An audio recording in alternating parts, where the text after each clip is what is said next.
Welcome back to Rough Restos. I'm Jordan, and yeah, we're back on a Capri again. So, I'm hoping this episode is going to be another milestone into the whole project. Obviously, we don't need to paint the bay, but I want to do it. Need doing, so we're doing it. So, where do we get last episode? So, last episode, we done all the welding. I've still got a few bits actually to grind down there. Whoops. Done all the welding, various bits of grinding down, removed all the factory sound deadening, removed the majority of the paint with a wire wheel on an angle grinder. Now the grinder's destroyed and my hands are destroyed. So what's left now is really what I need a sandblaster for. Now I could have sandblasted the whole thing. Well, I'm hoping so. This is the first job my DIY setup is going to be doing. We will be ideally brushing over the whole thing with sandblaster, but I've removed the majority of the 6 layers of paint in this bay. So it had been factory painted, and someone painted it green.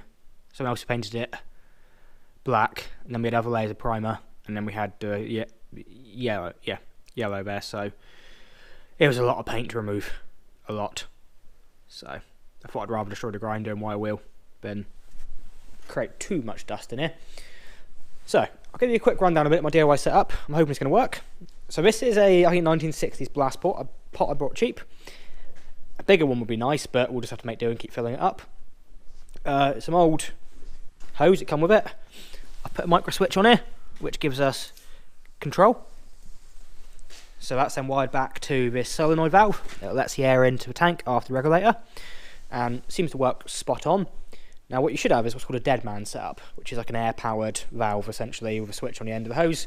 Well, that would probably cost me a few £100, and it's actually bulkier than my setup. It cost me like £9. So we'll go with that. That's then plumbed in some 3/4 inch, I think it is, fire hose. It goes back to a 490 litre tank. Absolute beast. That tank's then got a pressure gauge and another valve on top. I'll show you why in a minute. We've got my old 1960s 28 kVA generator. That's one I recently bought. It is on the channel. That is then powering, or only just powering, this 11 kilowatt hydro rain compressor I bought and destroyed at the same time. We won't go into detail with that, but it's broken, but it should do this job, I'm hoping. So that does that. Now, one issue I have is the generator isn't big enough to start this up when there's pressure in the tank, which is a bit of a pain. So, here's my way around it. Why don't I just not stop the compressor? So, it's a bit of a pain. So, as long as I start up from the beginning with only like 5 psi or less in the tank, it's fine.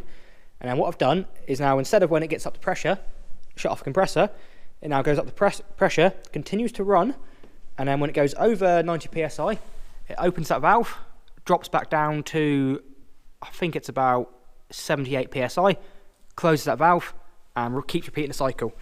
So all I'm doing is bleeding off all the excess air. Ideally, I need to restrict the outlet a bit, and that will then mean I'm not dropping so much pressure, and that would be ideal. But also that valve, when I'm sandblasting, shouldn't be opening because the pressure should be going to a sandblaster, not being stored as excess in the tank, if that makes sense. So yeah, it's a bit of a cheap DIY setup. Well, it's not cheap overall for all this, but I still built it for less than half the cost of a similar used setup you could buy. Easily less than half the cost. And out of it, I've got a generator to use for other things as well. That's cool. That's enough of that one. So ideally, what would make a lot of sense and would be absolutely perfect is if I blasted it in my booth. But I can't because my booth is full of stuff. So I just have to use my booth as extraction. Now, this sand is going to make an absolute mess. Huge mess. So my plan is to put tarp up, make a little booth out of tarp, and that way the dust obviously going to get pulled up by the fan, but hopefully the majority of the sand will then ends up out the bay, will hit the tarp, fall to the floor, as opposed to spreading throughout the entire workshop. That's what I'm hoping. If not, welcome to my new beach. Now, I am using sand. I know that is not a good idea. Problem is, this has all happened in a very short period, and I've just had to get what I can get, and I could get sand from local builders merchants. I couldn't get anything else. Now, I know in some cases it's illegal to use it, I think with this Factories Act 1961 premises, but I don't think that doesn't cover me here. I will be using my air-fed respirator, so I'm all covered that side of things as well. Puppy will go, she won't be in here. And then it doesn't matter about what's being extracted out, because it's being extracted into a 3-acre field surrounded by other fields. So there's no one to harm in the dust going out anyway. And they use sand for years. It's obviously now not good practice because of the silica. But it will do the job perfect what I want here. And also it's extremely cheap. So we're going to use that just because out of necessity. I would prefer to use glass, but we'll give it a go. So I'm going to build this quick booth for a minute. I'm going to mask up areas that we don't want to blast. As I found out, these crappy wings that are on this car, they obviously had a black primer on them. Someone has decided to paint over that primer, and below that primer it's corroded. So because of this edge is damaged, I'm going to tape off across here, just so from outside it looks fine. And we're going to blast off these rails and paint them at the same time. Obviously the long-term plan is to paint the whole car, but that's not a yet job. Right, I'm going to try build a setup and I'll see you guys shortly.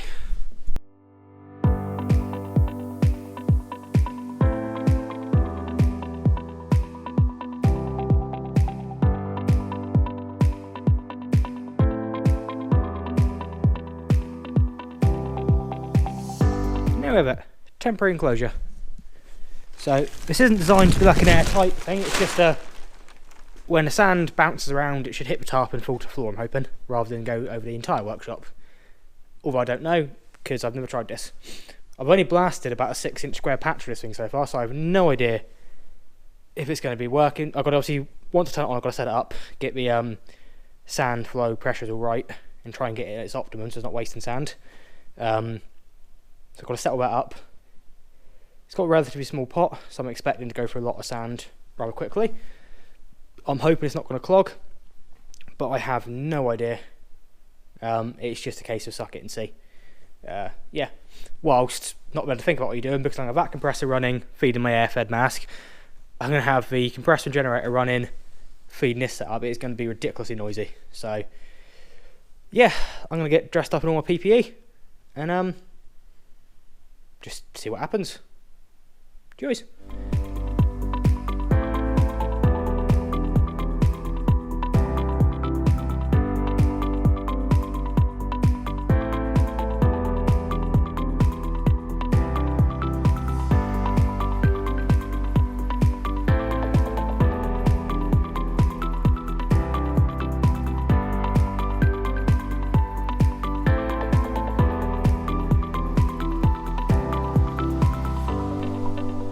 I'll just put another tank of fuel in there.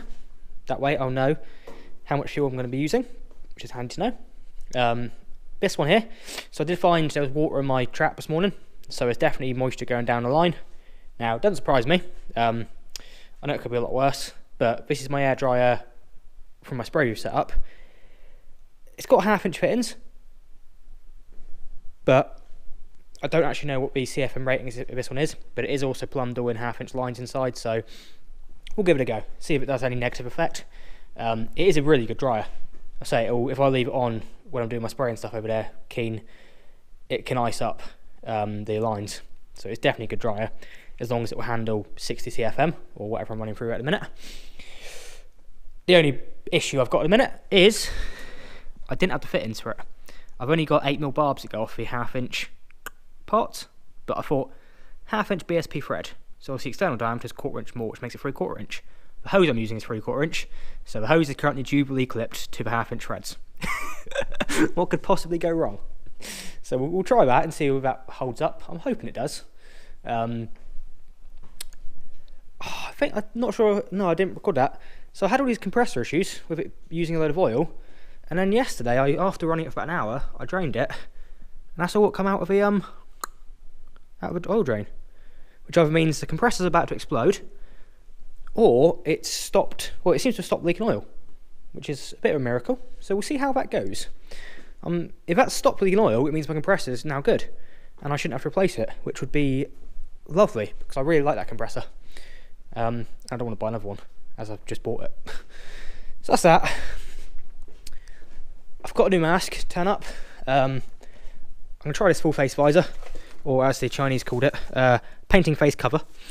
Going to try that one. I'm not sure it has got a protective film on the screen, which I'll leave on there.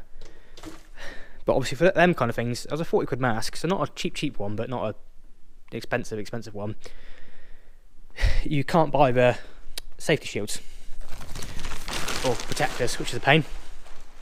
So I might get a DeVilbiss Airfed full face one soon. What else got to do now? Got to mask up with matrix lines before I start. I forgot to do it yesterday. That was a bit of a mistake. Whoops. And I have, whilst I was waiting for the mask and that to arrive, I have already attacked the front with a wire wheel to make it a lot easier. So that will save me some time in a minute. Yeah, I'm going to try and blast again. Hopefully that's our start-stop issues sorted now. I've swept up again now. Got rid of any rubbish on the floor. I did filter almost a bucket of sand back off the floor yesterday. So we'll put that back in. See, you know, I'm going to reuse it if I can because it was cheaper and saves putting it in the bin. Yeah, so I'm going to have another go blasting now, and ideally we're going to get it finished blasted and prep it for primer, because once it's blasted we need to prime it straight away. Obviously this here now has already been blasted for probably 22 hours, so I need to re-go over it quickly, and then we need to epoxy prime it, because they're not going to survive if we don't prime it.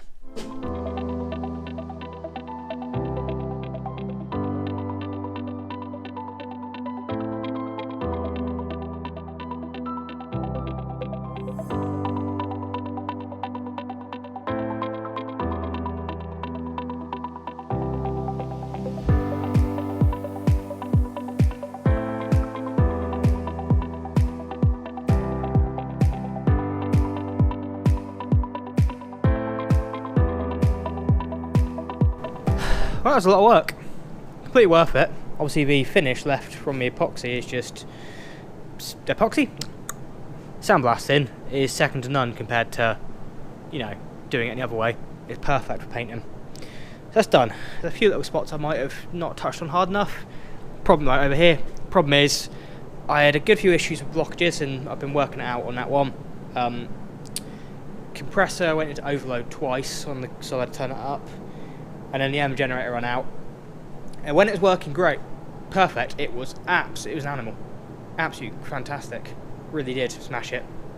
Problem being is that I created a lot of dust and spray back, and my new mask soon got destroyed. I can't wear glass in the mask either, and didn't have my contacts on, so I was kind of doing X amount a bit blind, as you can probably tell, but I tried my best, and it's definitely good enough. So what's next on the list then? Well, I can't leave it like this. As much as I want to leave it like that and then continue on, I can't. This needs to be coated within 4 hours, ideally, for rust prevention. So I either have to oil it, which is a terrible idea, obviously, because I want to paint it afterwards, or I have to put down a layer of epoxy primer. So when I epoxy prime it, obviously then I can do repairs and filling after that. You want to be putting all the seam sealer and stuff on top of the epoxy anyway, so I'm going to put down the first coat of epoxy primer, just load it on. Don't really care. It's mostly for corrosion inhibitants. That's all it's really offering is the key base and corrosion inhibitants. I will be painting the inside of the wings here, only because they're in such a state. But what I'll do is, for now, I'll just let the epoxy run out. Well, I'm not even worried about epoxy then. If it goes on, it goes on it. If not, it doesn't matter, because I'll sand these back, and in the next coat of epoxy, when we do that one, after we've done the rest of the filling, seam sealing and work, we'll then catch it properly during that. For now, I'm just worried about the actual engine bay and the valance, getting it protected so I can walk out of here in a minute, go to bed and get up for work tomorrow morning. Joys. We got one happy pup, haven't we? You happies? Oh, you were happy. Yeah, you've been playing ball, haven't you? Right. So, took the tent down. It's now next day on. Just de-dusted the dust is incredible. Absolutely insane. I haven't done the whole workshop, but you can just see it's everywhere. Everywhere. Lucky enough. Little knockoff blower. Fantastic bit of kit. Turn the big fan on. Ideal. So, what happened? Well, I'll tell you success happened, to an extent. What have we got? We got an engine bay. That's in epoxy. Great. Got a bit of sand on it again, because I just blew obviously the stuff off a car. and we can see what's what. Now, the epoxy has made some of it look worse and highlighted, like, well, that to be that repair mode I'm setting a wing there, I'm actually super proud of. I'm happy with that. You can barely see it's any repair there. That one obviously wasn't quite the same shape, but it sits in, so a bit of filler, perfect. Still got some weld to grind down there. That's not my weld there. That's horrible. But I've got that to grind down and tidy up. I appear to have blown a little hole, what looks like a little hole, in the chassis rail there. So, gonna have to look at that. Yeah, and overall the epoxy just sort of highlights how much still needs smoothing out, and then how much filler I'm going to put on there. So, and obviously we've got to sort these out, but that's not a worry yet. But overall, very happy, very happy. So it's now in epoxy. So actually, the paint that's now on this is probably more sound, well, it's definitely more sound than it's ever been in my ownership anyway.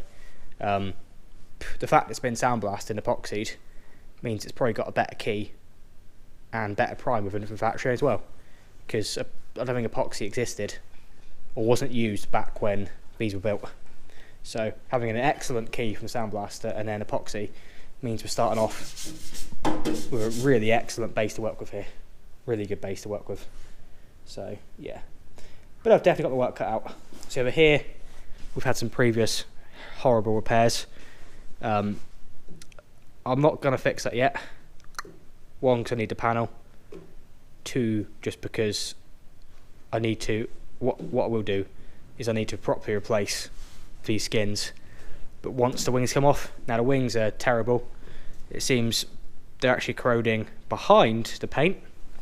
So not only were they fitted terribly years ago by someone, not only are they awful fitment aftermarket wings, they are rusting from behind the paint. So whatever, they had that poor black coating on them, someone never removed it. It was potentially rusty when they painted it anyway, and it's painted right over it. Hence why now it's rusting from inside the paint outwards. So, but these wings are going in the bin in a few years' time. So for now, as long as I can just keep it going, it should be going. Not my worry. Hence why I haven't cared about it much. But that's it, progress. So what's up next? Well, next up now, I need to go order some more primer. Just because primer? Yeah, we need a bit of a, I don't want to mix up 2k epoxy for every little repair I make. So what we'll end up doing is, where I have to do the welding and that, I'll get a can of 1k epoxy just to patch up. And I should look at my filler wise. I've got spot putty, that stuff's really good. Another spot putty, that stuff's okay. Dolphin glaze, I don't reckon we'll be using that in the engine bay. It's probably not good enough for that. And then we've got U-Pole Fantastic, which I really like, although it's empty by the feels, which is not great. And then below that we've got the old U-Pole Easy Sand. Now I know there's some in there, but I've had that since before I even had a car licence, so over 10 years ago. So I might just order another pole, bottle of this. Filler's cheap anyway. And we've got seam sealer there, perfect. Probably other useful stuff in there as well. Loads of matte black spray cans for guide coat. And I've got some white seam sealer here, perfect, do the seams with. And some unintentional black seam sealer, just because they sent me the wrong one to start with, which is perfect. So yeah, I got my work cut out, but I'm now going to have a couple evenings off, chill out, order up all the parts I need, and then we'll get back to this bodywork, because what we now, the 4th of December, which means, and I want this painted by the time I break up for Christmas, which is in, well, Christmas is in 3 weeks' time, so less than 3 weeks. I want this painted in the next two weekends. Yeah, ideally next 2 weekends this is going to be painted. So we have to do all that body work, all the seam sealing, all the filling, any more welding, all the sanding, all the guide coats, the high build, another coat of epoxy, sort out all these wings, get it all perfect and painted before I break up for Christmas, because then that will give me some time to work on this beast and do a cross member. I've got so much to do and so much I want to do. Cross member needs to be sandblasted yet.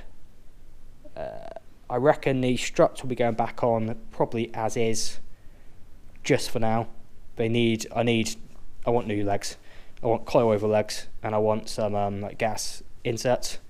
They are like original 2.8 legs, but they actually sit perfect height with all the weight in the front, and I don't need them for an MOT. So we'll probably end up putting them back in there just to get on the road, see what needs doing, and then start upgrading all the handling and then parts afterwards. So I'm going to shut up now, and I'm going to order some parts, and I'll see you back to do some more bodywork. I can't remember where I got to be honest. Well, it's in primer now. I might just record this already, I don't know. So, with it being in primer now, we can start to fill the different bits and bobs in. It's now made some bits more obvious. So like, I didn't realise down here there was still welding here, which wasn't my stuff, but yeah, needs tidying up. And I've come up with a little plan. Like a cheeky little idea, which I'm going to do, which might work, might not work. But obviously I removed all the sound end from here. So I've got a seam seal back all the seams, but I thought, well, what else can I do? Because one, it's obviously it's an awful lot of work to try and to hide all these spot welds and such, and seams, and make it look good. Because obviously Ford just done that by putting seam sealer and sound ending on. So why don't I do similar? So I'll seam seal it up, and then I'm gonna, this whole back section, the lower part, I'm actually gonna spray with something called Gravitex. So that is it's a stone chip product, but it also works kind of as a sealer and as a sound deadener. So one, it'll be easy. Two, it'll tidy it right up. And three, it'll be easy. So why make things more difficult than they need to be? I'm not intending at any point on this bay being mint. It's not the idea of it. It's not a concourse show car. Yeah. But it's now revealed all the bits around here that need fixing. So there's quite a few of them. So I guess I should really just sort of crack on and start putting filler in places and start grinding down, you know, all the extra bits that now appeared, and see where we get to. So what I'm going to use for that, I bought a new type of filler because I think I've recorded last time that my filler was almost out. So I particularly really like this stuff. It's a couple quid more expensive than the normal stuff, and obviously U-pole, so it's a couple quid more expensive than cheap stuff, but it is still inexpensive really. So I like that stuff. It's light, it sounds well, it goes off quick, and it's meant to be sort of almost pinhole free, and it is really good. Oh, I haven't used filler in ages. I'm going to enjoy this, maybe. But I should also crack the weld out soon as well, so I might apply the filler, let that start going hard, and then I'm going to start working on obviously everywhere it needs to be ground down again, and start getting it all smooth before I dig the seam sealer out and start seam sealing all the stuff up everywhere. Yay!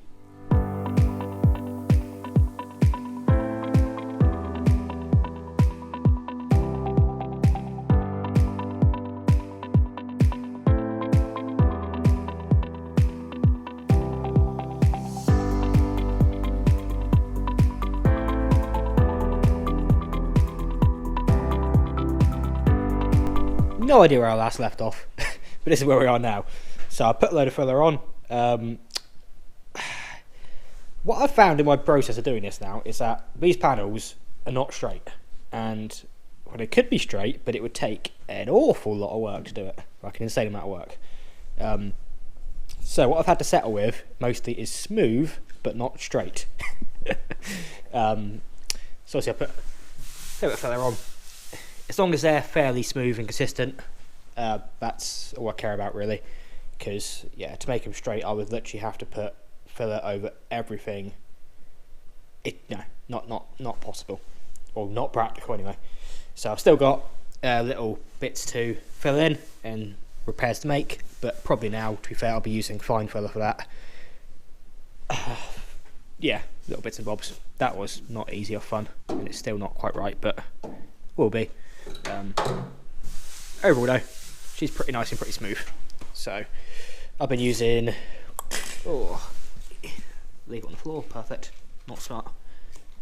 Me flexible, medium-sized block, a smaller hard block, and a bit of my long block, but that's obviously not been too useful because there's not much space.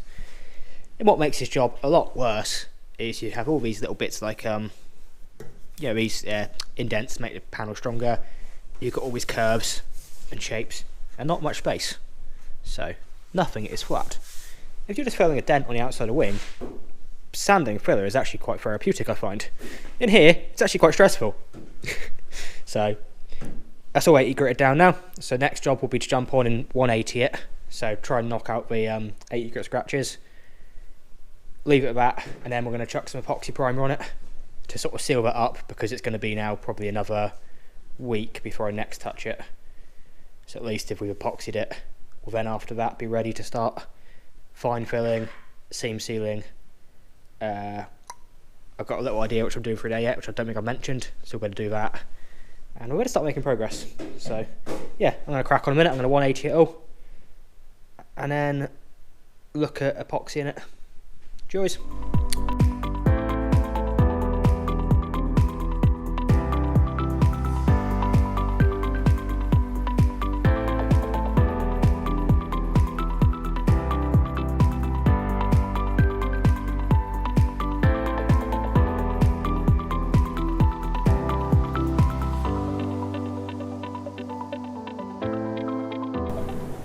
So that's now sanded down most of the 80 grit scratches out, I think. There is still obviously various flaws in the filling work, in bodywork in general. Yeah, I've still got like the runs down here from the last time I just slapped on some epoxy, but that doesn't matter, because what I could do from now is I could now move on to doing fine filler, high build primer and all that, but I don't actually need to yet. Well, one, because it's now Sunday afternoon and I don't plan on now working on this until next weekend, so what I ideally need is it to be protected. And I wouldn't mind having just another base layer of epoxy over everything again, because it's only had one coat so far, one good coat. And then from that, I can then do the fine filling, a bit more sanding, tidy up any issues, and then move on to high build sanding. And then once the high build sanded, then I'll be ready to actually paint. So, yeah. Still haven't protected the wings. They actually need a wet sand and a polish anyway. They're knackered, full stop, but so I'm not going any further than that, and I've just chucked the tarp over the car. Why not? Not being too precious yet. I'll get more precious when I actually come onto the paint stages. So let's slap a coat of epoxy on this so it's protected throughout the week. Mixed up another 500ml. I do like this Capri epoxy, it just works. That's a really good price. So let's do it.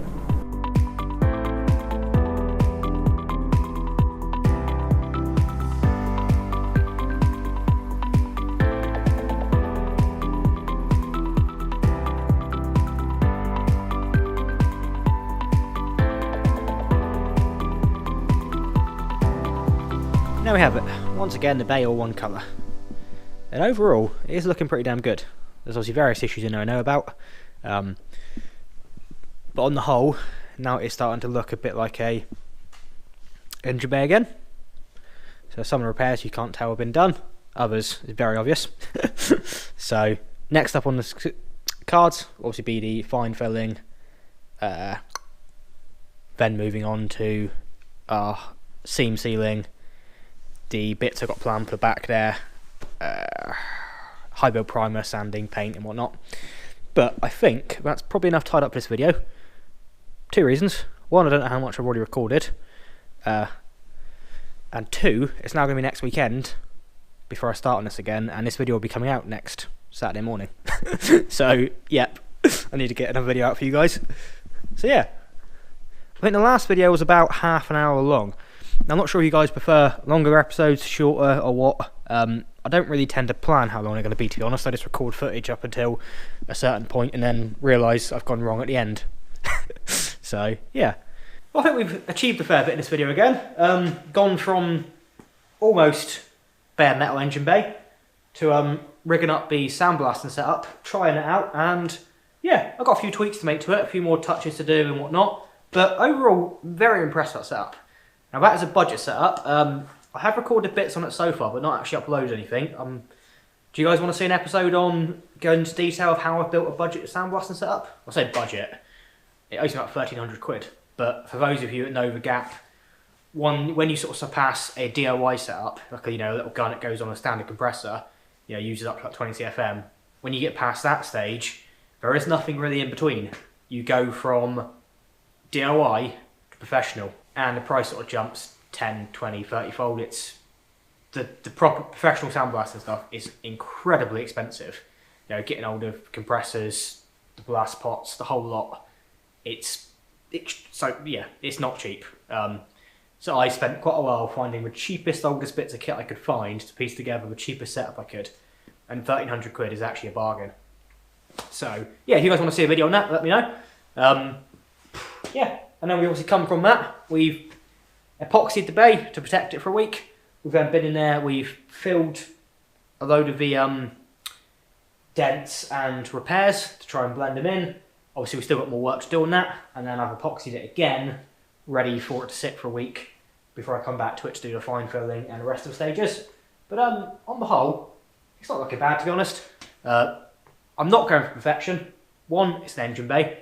2, the rest of the car still needs a whole restoration. It is not good.